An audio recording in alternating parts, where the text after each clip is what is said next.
क्या आप जानते हैं कि जो मुर्गी आज प्लेट में रखी है, वो कभी किसी धूप में नहीं बैठी, मिट्टी पर कभी चोंच नहीं मारी और शायद उसने कभी आसमान भी नहीं देखा।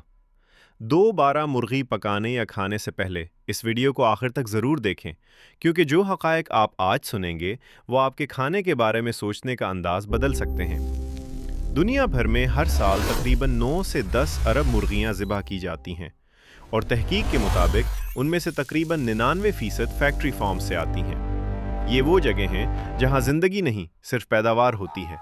यहाँ एक मुर्गी को महज 47 दिनों में मार्केट के काबिल वज़न तक पहुंचा दिया जाता है, एक ऐसा अमल जो कभी 125 दिन लिया करता था। लेकिन आखिर ये मुमकिन कैसे हुआ? असल राज कन्फाइंड एनिमल फीडिंग ऑपरेशंस सीफोज में छुपा है। ये फैक्ट्रियां दरअसल ऐसे कैद खाने हैं जहां हज़ारों जानवर बगैर रोशनी, हवा या जगह के एक बंद माहौल में पलते हैं। उनकी खुराक में एंटीबायोटिक, हार्मोन्स और केमिकल शामिल किए जाते हैं ताकि वो तेज़ी से वज़न बढ़ाएं।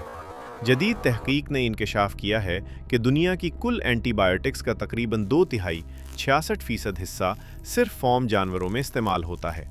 यही दवाएं बाद में हमारी प्लेट में गोश्त के ज़रिए वापस आती हैं, जो इंसानी जिस्म में एंटीबायोटिक रेजिस्टेंस पैदा करके बीमारियों को नाकाबिले इलाज बना सकती हैं। कई टेस्ट रिपोर्ट्स में मुर्गी 66% हिस्सा सिर्फ फार्म जानवरों में इस्तेमाल होता है। यही दवाएं बाद में हमारी प्लेट में गोश्त के ज़रिए वापस आती हैं, जो इंसानी जिस्म में एंटीबायोटिक रेजिस्टेंस पैदा करके बीमारियों को नाकाबिले इलाज बना सकती हैं। कई टेस्ट रिपोर्ट्स में मुर्गी के परों और पंजों में आर्सिंक, बंड्रोल, प्रोजिक और कैफीन जैसे अज्जा मिले हैं। आर्सिंक एक जहर है जो गोश्त को गुलाबी और ताज़ा दिखाने के लिए इस्तेमाल होता है। यही चोंचें, पंजे और पर पीस कर दोबारा मुर्गी की खुराक में शामिल कर दिए जाते हैं, यानी जहर का दायरा खुद मुर्गी से होकर हम तक पहुंचता है। अब बात करते हैं इस इस्तिलाह की जो अक्सर पिकिंग पर लिखी होती है, नेचुरल या वेजिटेरियन फेड चिकन। असल में ये सब मार्केटिंग की चालें हैं। इन मुर्गियों को वेजिटेरियन फीड नहीं बल्कि जीएमओ, जीनियाती तौर पर तब्दील शुदा मक्की और सोया दिया जाता है। हालांकि कुदरती तौर पर मुर्गियां ओमनिवोर्स हैं। वो घास, बीज, कीड़े मकोड़े और ज़मीन से निकलने वाली हर चीज़ खाती हैं।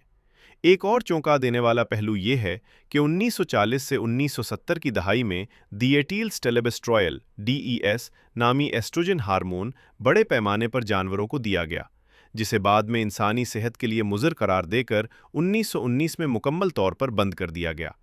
तहकीकात से पता चला कि ये दवा नस्ल दर नस्ल असर करती है और इंसान के एंडोक्राइन सिस्टम यानी थायराइड, ओवरी और पेंक्रियास पर जहरीला असर डालती है। यहीं एक और खौफनाक हकीकत सामने आती है, पोल्ट्री लिटर। जी हाँ, वही मुर्गियों का फजला जो अक्सर मवेशियों की खुराक में शामिल कर दिया जाता है, यानी जहरीला मवाद एक जानवर से दूसरे जानवर में और फिर हमारी खुद की खुराक में मुंतकिल हो रहा है। अब फैसला आपके हाथ में है। आप या तो सस्ता फैक्ट्री फार्म मुर्गी खाकर अपनी सेहत दांव पर लगाते रहें या थोड़ा ज़्यादा खर्च करके पैस्चर रेज्ड या ऑर्गेनिक चिकन खरीदें। वो मुर्गियां जो खुली फ़ज़ा में, धूप में और कुदरती खुराक पर पली बड़ी हों। याद रखें, असल बचत कीमत में नहीं, सेहत में है, क्योंकि सस्ता गोश्त बाद में महंगी बीमारी बन जाता है। तो अब आप बताइए, क्या आप अब भी फैक्ट्री फार्म की मुर्गी खाएंगे या कुदरती, महफूज और सेहतमंद इंतखाब करेंगे? अपनी राय नीचे कमेंट में ज़रूर लिखें। तब तक अपना ख्याल रखें और सोच कर खाएं।